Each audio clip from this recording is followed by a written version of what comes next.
ሰላም እንደምን አላችሁ የዩቲዩብ ቲክቶክ ቤተሰቦች እንደምን ሰንብታችኋል? የኔ ሳምንት በጣም ቆንጆ ነበር። የእናንተ ሳምንት እንዴት አለፈ? እኔ እግዚአብሔር የተመሰገነ ይሁን በጣም የተሳካ ሳምንት ነበር ያሳለፍኩት። እሰጣችኋለሁ ብዬ ያሰብኳቸውን ሁሉንም ስልጣናዎች በእግዚአብሔር ድጋፍ ሁሉንም በስኬት አጠናቅቄያለሁ። አንድም ፕሮግራም አልተጓጎለብኝም። በቦታ ማጣት በፕሮግራም መደራረብ የባከነ ቦታ ጊዜ አልነበረኝምና ለዚህ የአባቶቻችን አምላክ የኛም አምላክ ስሙ የተመሰገነ ይሁን። የእናንተ ጊዜስ እንዴት አለፈ? በባለፈው ሳምንት ስልጣናን የወሰዳችሁ ልጆች ጊዜውን እንዴት ያሳለፋችሁት ነው? ሌሎቻችሁ የሀገር አቀፍ ፈተና ያለባችሁ ልጆች፣ ክልላዊ ፈተና ያለባችሁ ልጆች እንዴት ናችሁ? እንዴት ሰንብታችኋል? ጊዜያችሁ እንዴት ነበረ? እንደው ቴሌግራም ላይ ብዙ ልጆች መልእክት ልካችሁ ስላገኘው ተጨማሪ ቪዲዮዎችን ልሰራላችሁ ፈልጌ ነው። በባለፈው ሳምንት ስለ አመለካከት አይተናልና እሱን ሪካፕ አድርገነው ቀጣይ ቪዲዮዎችን ደግሞ እናያለን። በዚህ ቀን በዛሬው ዕለት እንሰራላችሁ ማለት ነው። እንግዲህ አመለካከት ለሰው ልጅ ትልቁ መሰረት እንደሆነ አንበሳን አንስተን ያየንበትን ሁኔታ ታስታውሳላችሁ። የባለፈው ቪዲዮ ላይ ያላያችሁት ልጆች ካላችሁ እንደገና ገብታችሁ ማየት ትችላላችሁ። ቪዲዮ ግን ሪካፕ እናርገው እስኪ ያንን ሲሽንና አዲሱን ቪዲዮን ደግሞ እንጀምራለን። እንግዲህ አመለካከት የሰው ልጅ አካሉ ቢጎል ይሻላል። አይን ባይኖረው የሚያጎለው ትንሽ ነገር ነው። እግር ባይኖረው የሚያጎለው በጣም ትንሽ ነገር ነው። እጅ ባይኖረው የሚያጎለው በጣም ትንሽ ነገር ነው። የሰው ልጅ ግን ለራሱ ያለው አመለካከት የተዛባ ከሆነ የሚያጣው በጣም ብዙ ነገር ነው። ስለዚህ ሰዎች ለራሳቸው የሚሰጡት አመለካከት በጣም ጤናማ ሊሆን ይገባል። ቀሪ ህይወታቸውን የሚወስነው አሁን ያላቸው ነገር አይደለም። አሁን ያለን ጉብዝና፣ አሁን ያለን ዕውቀት፣ አሁን ያለን ሀብት ምናምን አይደለም። አሁን በውስጣችን ያለን አመለካከት። ሰው በአመለካከቱ የተስተካከለ ከሆነ በጣም ብዙ ፈተናዎች ሊያጋጥሙት ይችላሉ። አዎ፣ ግን ያንን ፈተና በድል መወጣት የሚችልበት እድል አለ። ምክንያቱም አመለካከት የሁሉ ነገር መሰረት ስለሆነ ማለት ነው። አቲቲዩድ ኢዝ ኤቭሪቲንግ ይላሉ ፈረንጆቹ። እንግዲህ አንበሳውን ስናይ እንደምታስታውሱት ፈጣን አልነበረም። በጫካው ውስጥ በጫካው ካሉት እንስሳ ውስጥ ፈጣን አልነበረም። ፈጣን አለመሆን ግን ለአንበሳው ጉድለት አልነበረም። ረጅም አልነበረም። ረጅም አለመሆኑ ከአሸናፊነቱ አላጎደሉ። ግዙፍ አልነበረም። ግዙፍ አለመሆኑ ለሱ ጉድለት ሆኖ እያለ ጉድለቱን ግን አላየውም። አሸናፊ ከመሆን አልከለከለው። ብልህ አልነበረም። ብልህ አለመሆኑ ግን ካሸናፊነቱ አልከለከለው። በጣም ግዙፍ እንስሳም አልነበረም። ግዙፍ አለመሆኑ ካሸናፊነቱ አልከለከለው። እጅግ በጣም ጉልበተኛ እንስሳም አይደለም። ጉልበተኛ አለመሆኑ ግን ካሸናፊነቱ አልከለከለው። ለምን? አንበሳው ለራሱ የሰጠው ግምትና ዋጋ ከፍ ያለ ስለነበረ እሱ ስላለው ጉድለት አይደለም ትኩረት የሚያደርገው፣ ያለው ነገር ላይ ነው ፎከስ የሚያደርገውና አመለካከቱ በጣም ጤናማ ከመሆኑ የተነሳ የጫካው ንጉስ ለመሆን ትልቁን ድርሻ ይወስድ ነበር። እኛ ለራሳችን ያለን አመለካከት የተስተካከለ ከሆነ፣ ለሀገር ያለን አመለካከት የተስተካከለ ከሆነ ፈተናዎች ቢገጥሙን እንኳን ፈተናችንን የምናሸንፍበት አቅምና ኃይል ከውስጣችን ይመነጫል ማለት ነው። ስለዚህ ሰዎች ለራሳቸው ያላቸው አመለካከት የተስተካከለ መሆን መቻል አለበት። ከዛ ቀጥሎ ያነሳነው አንድ የሚገርም እንስሳ ደግሞ የአዋፎች ንጉስ የአዋፎች አውራ ንስር ነበር እና ንስር ብዙ መገለጫዎች አሉት። አንደኛው ኤግል has its own vision።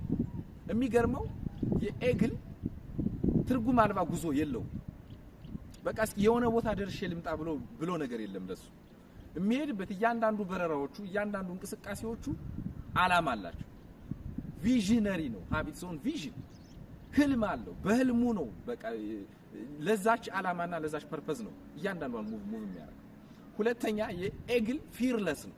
ፍርሃት አልባ ነው። በቃ የሚገርመው ሌሎቹ የአዋፍ ዝርያዎች ዝናብ ሲመጣ ውሽንፍር ሲመጣ የሆነ ዛፍ ስር ላይ ነው ለመጠለል የሚሞክሩት። የዛፍ ብራንች ላይ ቁጭ ብለው ዝናቡን ለማሳለፍ ምናምን ይሞክራሉ። እሱ ግን ያው ውሽንፍር ሲመጣ እንደውም ለሱ እድል ነው የሚፈጥርለት። ከፍ ብሎ መብረርን ይመኛል። ከደመና በላይ ብቸኛ የሚበር የአዋፍ ዝርያ ቢኖር ንስር ነው። ያንን ራሱን ከፍ ለማድረግ ይጠቀምበታል። እንደ አድቫንቴጅ ይወስደዋል ማለት ነው። ሌላኛው ራሱን ሁሉ ጊዜ ያዘጋጃል። every day always eagle stands for preparing himself። ራሱን ያዘጋጃል ሁሉም በቃ ለዝግጅት። እንደው ተማሪዎች ይህንን በጣም እንድትወስዱ ይፈልጋል። የነገው ውጤታችሁ የሚሰራው በዛሬው ዝግጅታችሁ። ንስር ያረጋው የአንድ ቀን ስራው አይደለም፣ የእያንዳንዱ ቀን ስራ ነው። ስለዚህ የእያንዳንዱ ቀን ስራችሁ፣ የእያንዳንዷ ደቂቃ ስራችሁ፣ የእያንዳንዷ ሰዓት ስራችሁ የነገው ውጤታችሁን ይወስናልና ኦልዌይስ መዘጋጀታችሁን አትርሱ፣ አትድከሙ። ስሜታችሁን አታዝሉት። በቃ እዚህ ላይ ነው በደንብ ፎከስ ማድረግ ያለባችሁና መስራት ያለባችሁ ማለት ነው።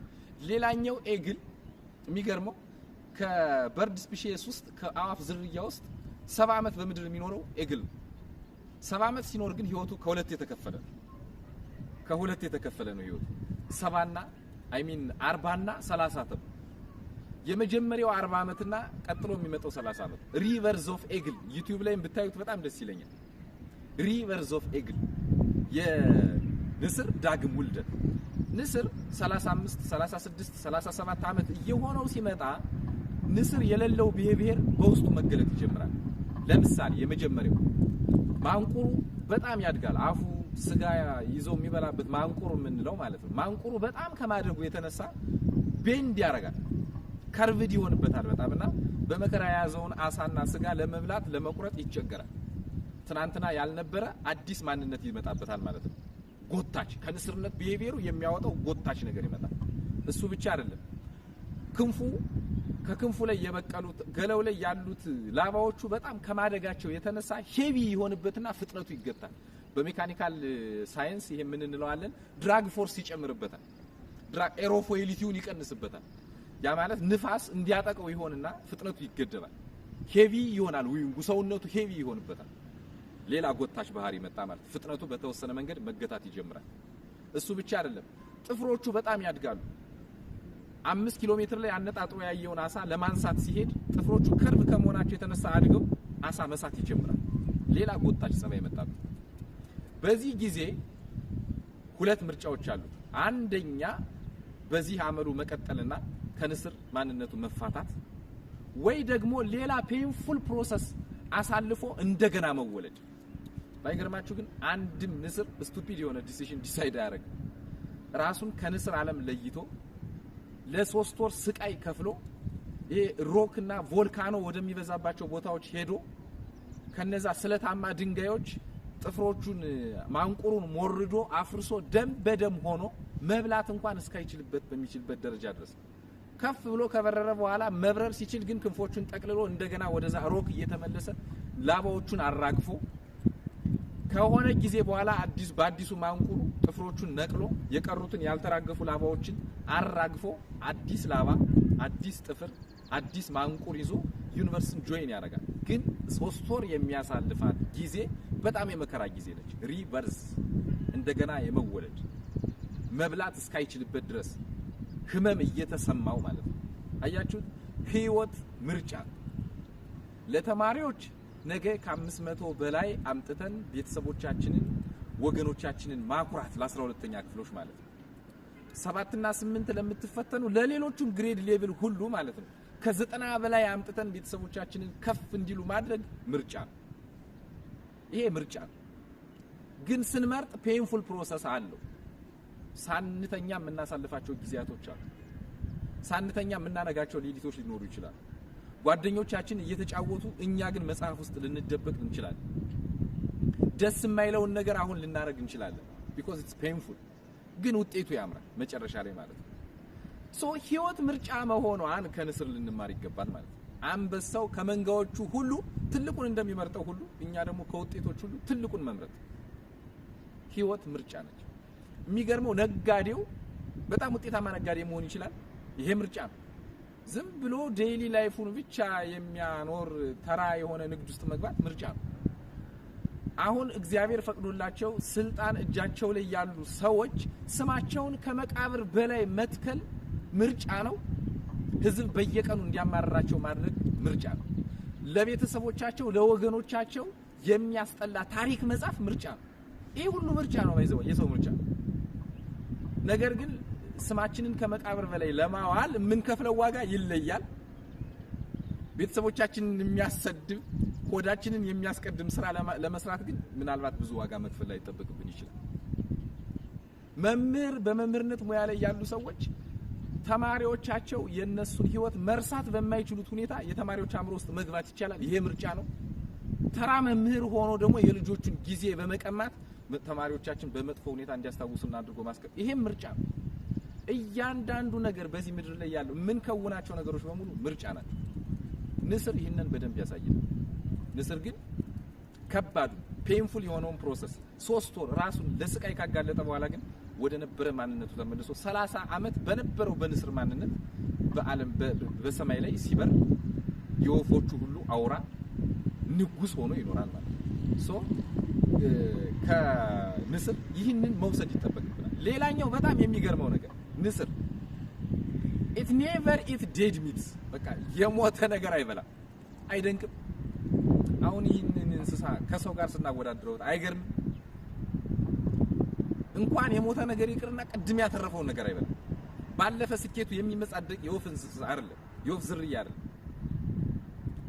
እና የሞተ ነገር አይበላም፣ ያለፋበትን ነገር አይበላም።